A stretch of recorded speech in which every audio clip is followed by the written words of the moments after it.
Salam, peace be upon you. My name is Muhammad Laik Siddiqui, the father of holophase. We begin with a woven memory of what we have already certified in episode 14.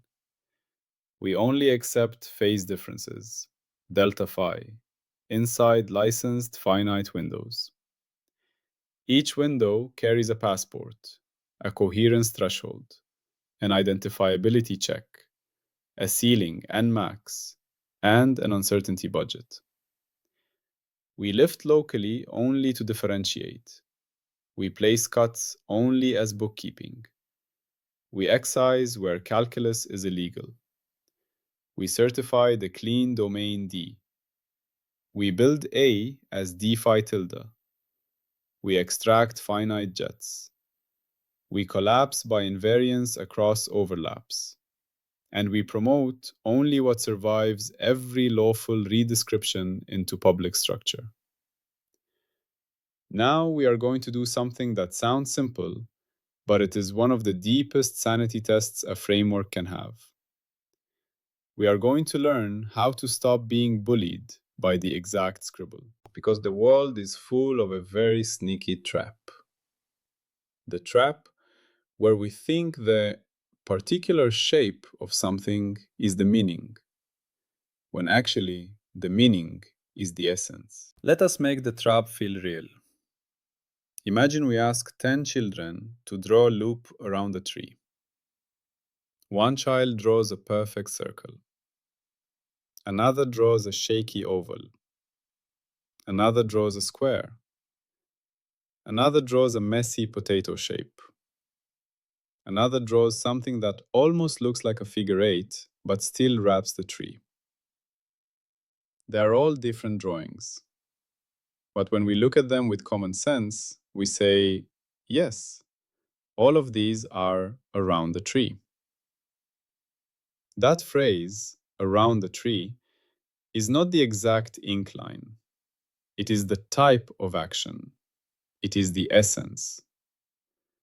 Part 30 is the moment where we force our science to behave like our common sense behaves here. In a clean place, where nothing is hiding, the exact scribble must not matter. If our supposed public structure changes just because we drew the loop a little wobblier, then we did not find structure. We found noise. We found measurement dependence. We found a counterfeit observable pretending to be reality. So here is our Part 30 mission, spoken plainly. Our mission is to enforce class, not curve, meaning inside a certified defect-free domain D. And our core is equally plain. Shape dependence is a red flag. In clean domains, only the equivalence class matters. We are going to say this in many everyday ways because we want it to become a reflex in the listener's bones. Meaning is the class, not the sketch. The essence matters, not the particular scribble. In a clean room, the result must not depend on how shaky our hand was. Now we need to earn the right to say clean room, because we do not get to claim cleanliness as a vibe. We only get to claim it as a certificate. In our compiler language, clean room means a domain D that is certified, legal for our operators, and defect-free for the specific token we are trying to certify. Not defect-free in a poetic sense. Defect-free in the strict sense. No hidden obstructions inside that would prevent a loop from being gently reshaped without crossing something illegal. And now we bring in the big picture line that we must always keep somewhere in our narration because it keeps us honest. We say it out loud as one breath. Licensed window, then passport plus coherence and identifiability, then nmax and uncertainty, then local lift, then cuts if needed, then excisions, then certified domain D, then A equals D phi tilde, then finite jets up to nmax, then invariance collapse, then topology and defects, then invariant basis, then stability and entities, then scale stratification, then escape test, then handoff. That is the toolchain we already built. Part 30 is sitting inside the topology and defects region, but it also reaches backward and forward. Because if you do not have certified D, you cannot talk about homotopy. And if you do not enforce homotopy invariance, your loop tokens are not public. Now let us step into a story. Imagine we are testing a security system for a building at night. The company selling us the system says, our system detects when someone goes around the building. So we decide to test it. We do 3 walks. Walk 1. We walk a clean circle 10 meters away from the building. Walk 2. We walk a wobbly path, zigzag, but still clearly wrapping all the way around. Walk 3. We walk tight against the walls. We come back to the same starting point each time. Now, if the system is a serious around the building detector, it must behave like this. Either it alerts on all 3, or it alerts on none of them, depending on what around means in its design. If it alerts only on the perfect circle and fails on the wobbly one, then it is not detecting the essence around. It is detecting a template. It is confusing a particular scribble with meaning.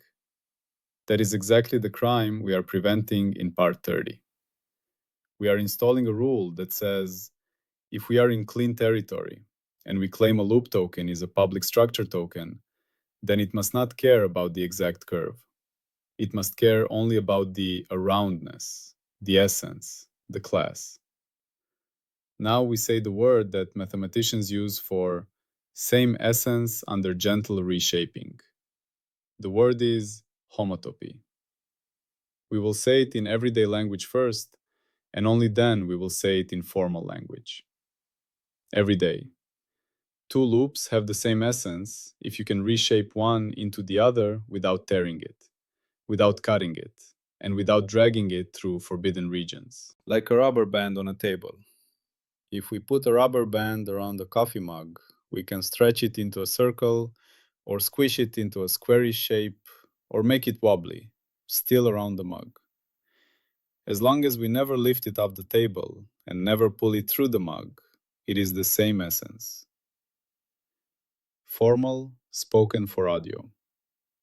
We have 2 closed curves, gamma 0 and gamma 1, and we say they are homotopic in D if there exists a continuous family of loops, gamma of t, where t runs from 0 to 1, such that gamma of 0 equals gamma 0, gamma of 1 equals gamma 1, and for every t, gamma of t stays entirely inside the certified domain D. That is all it means.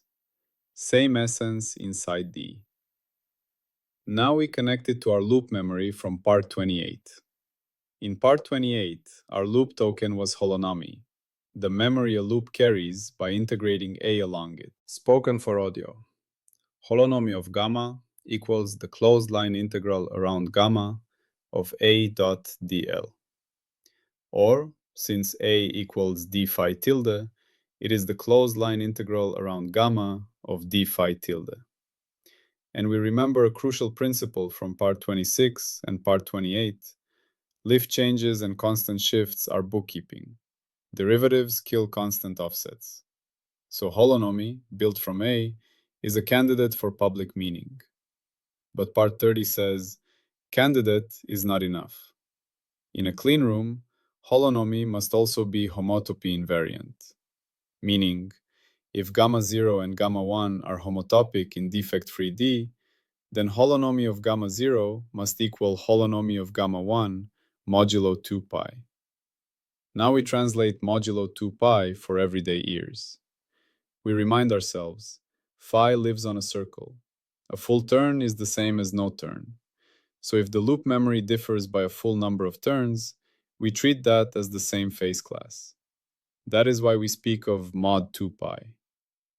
Now let us drop an intuition that makes this feel unavoidable. If A is truly the derivative of something, if it truly comes from d phi tilde in a clean domain, then going around the loop that can be shrunk down to nothing should give nothing. It is like hiking elevation on a normal hill. If the ground has no magic elevators and no hidden teleporters, and we walk a loop and come back to where we started, our net elevation change must be zero. Always. No matter how wobbly our path was. If it is not zero, something is wrong. Either our measurement is wrong, or there is something weird inside the loop. That is the heartbeat of part 30. In a defect-free domain, the only thing that can make loop memory non-zero and stable is an obstruction, something the loop is going around that you cannot erase by gentle reshaping. A defect, a hole, a forbidden excised region, a cut mistake, an aliasing contamination. So part 30 becomes a clean room rule. If we swear the room is clean, and the loop result still depends on the exact scribble, then one of two things is true. The room was not clean, or the token is not truly topological. Now we enforce that as gates, but we will speak the gates as actions in the story. Now it's called bullet points. First action. We certify that two loops are homotopic in D.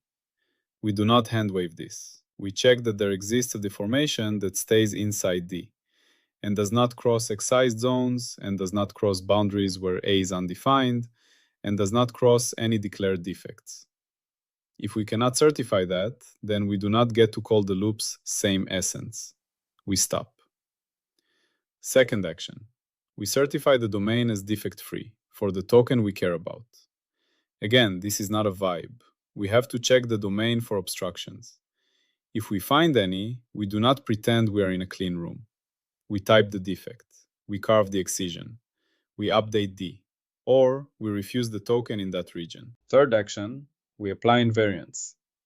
We compute the candidate invariant on two loops that are homotopic in defect-free D, and we demand equality within the uncertainty budget.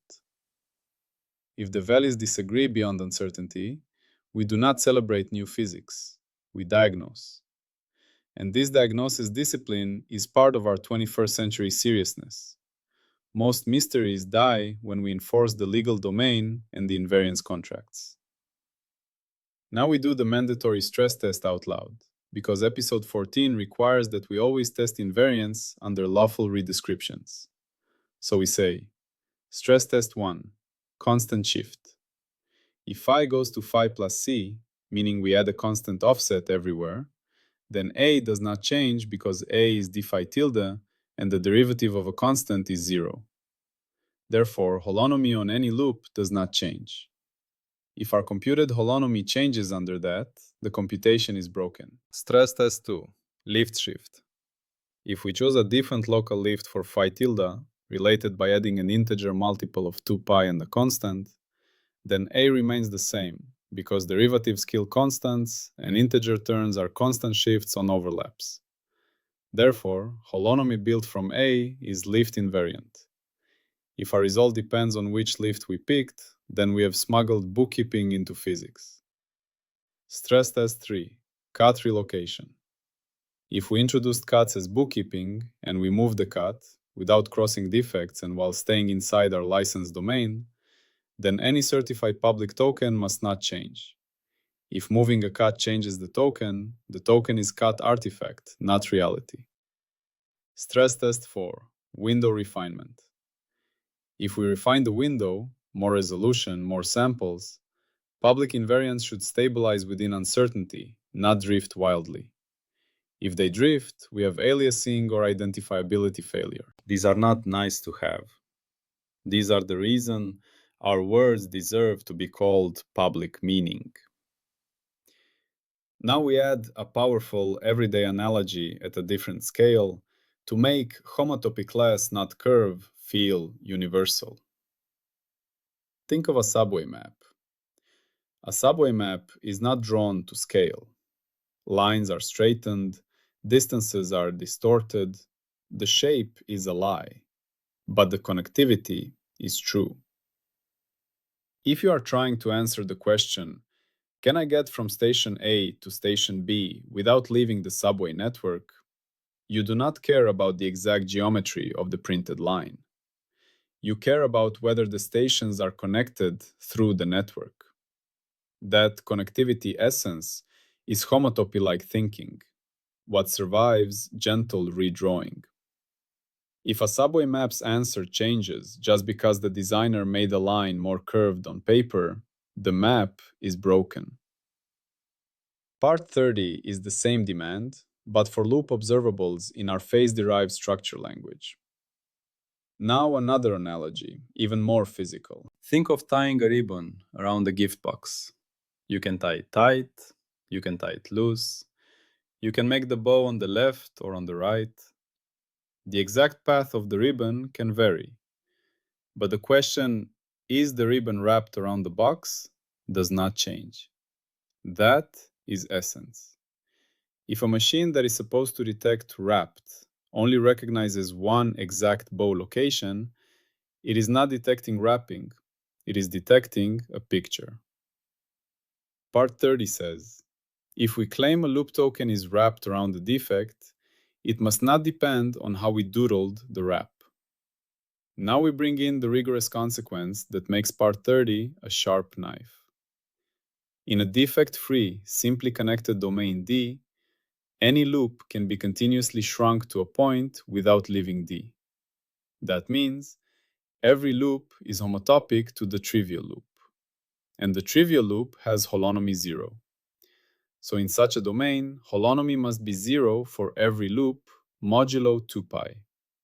That is a cleanroom sanity check with teeth. If we measure a stable non-zero holonomy in a region we claimed is defect-free and simply connected, then we have made a false certification somewhere. Either the domain was not defect-free, or it was not simply connected, or we crossed the cut illegally, or we were contaminated by excised regions, or we are measuring a geometric thing that was never supposed to be a topological token. This is exactly how we protect ourselves from mythology. We turn wow into audit. Now let us talk about shape dependence versus class dependence in a way that people can feel in their bodies. Imagine we are holding a phone charger cable. We coil it into a loop and place it on a table. If the table is empty, we can slide the loop, stretch it, compress it, turn it into a circle or a square, and it is always just a loop. Nothing changes. But now put a glass in the middle of the table and place the cable loop around the glass. Now we can still stretch and squish the cable loop, but we cannot pull it off the glass without lifting it or widening it past the glass. The glass is an obstruction. It changes the homotopy class. In our domain D, defects and excised zones play the role of that glass. So part 30 becomes incredibly practical. If two loops are in the same cleanroom and can be reshaped into each other without crossing any obstruction, then their certified topological token must match. If they do not match, we do not conclude reality is inconsistent. We conclude we mislabeled the room, or the token, or the legality. Now we state the prediction of part 30 in everyday language, but with the compiler strength intact. Prediction. Most apparent curve dependence collapses into one of 5 things when typing is enforced. 1. Boundary effects. The loop was too close to a boundary where the domain is not stable. 2. Cut dependence. A bookkeeping cut was treated as physical. 3. Aliasing. The loop passed through a region where sampling was too coarse and the phase differences were misread. 4. Excision contamination. The loop partially left the certified domain without us admitting it. 5. Hidden defects. There was an obstruction we did not type yet. So the prediction is, once we fix those, the curve dependence vanishes. Meaning becomes class, not sketch. Now we need to be honest about the falsifier, because that is what makes the science real. Falsifier. We find two loops that are certified homotopic in a certified defect-free domain D. We compute a token that claims to be topological, we verify all bookkeeping invariances, and yet the token differs beyond uncertainty. If that happens, and we cannot blame boundaries, cuts, aliasing, excision, or hidden defects, then something deeper is wrong. Either our assumption A equals d phi tilde fails in that domain, or our notion of defect-free is incomplete, or our framework needs a justified extension. That is a true escape candidate, not a marketing slogan. Now we ground all of this with an audit artifact, because in episode 14, nothing is real unless it leaves a paper trail. So here is what we write into the ledger, spoken like a story but structured like an audit. We title it Homotopy Invariance Ledger, Part 30. We record the passport IDs of the windows used. We record the certified domain D, including masks and excisions, and a short reason why calculus is legal there. We record coherence threshold gamma, pass or fail. We record identifiability results, what jet order we can support and what we cannot. We record Nmax and the uncertainty lineage. We record a candidate token, for example, holonomy around gamma, defined as the closed integral of a.dl modulo 2 pi, with a equal to d phi tilde. We record the homotopy certificate, a statement that gamma 0 can be deformed into gamma 1 through a family of loops entirely inside D, with no crossing of defects, excisions, or boundaries. We record the defect-free certificate, evidence that no defects lie in the relevant region for this token, or a defect catalog if they do. We record the invariance stress tests, constant shift, lift shift, cut relocation, window refinement, each marked pass or fail. We record the results, token value on gamma 0, token value on gamma 1, and the residual. If residual is within uncertainty, we certify the token as class not curve, valid in this domain. If residual is outside uncertainty, we do not certify. We diagnose and we either repair bookkeeping, or we type a defect, or we revoke the token. And now we say the carry line, because every part must leave the listener with a single pocket-sized law. Carry. Meaning is the class, not the sketch. We can also say it another way. If the result changes when we gently reshape the loop inside a clean room, that result is not public structure. It is either noise or a sign that the room was not clean. Now we enforce the revocation clause, because without revocation, science becomes a museum of permanent mistakes. Revocation clause, spoken clearly. In certified defect-free domains, any observable that depends on the exact curve is rejected as counterfeit structure. Curve-dependent claims in clean domains are revoked. They are removed from the certified observable registry and sent to the negative archive, unless and until we can show that the domain was not defect-free, the loop was not homotopic in D, or the token was never meant to be topological. That is part 30. It sounds almost like common sense, but common sense becomes science only when it becomes enforceable. We are turning around the tree into a certified rule. We are turning do not be fooled by the scribble into an audit gate. We are turning clean room into a typed domain certificate. We are turning wow, it changed into either error or defect. And we are doing it without smuggling time, dynamics, or cosmology. Nothing happened. Nothing evolved. We simply installed another timeless condition for public readability. If the listener wants to go deeper into the formal work behind these ideas, the formal papers and records can be found on Zenodo by searching for the word holophase. And we end exactly where episode 14 always ends, with structure certified and nothing having happened. Only the conditions for speaking honestly about what can be known at all. Always, peace be upon you.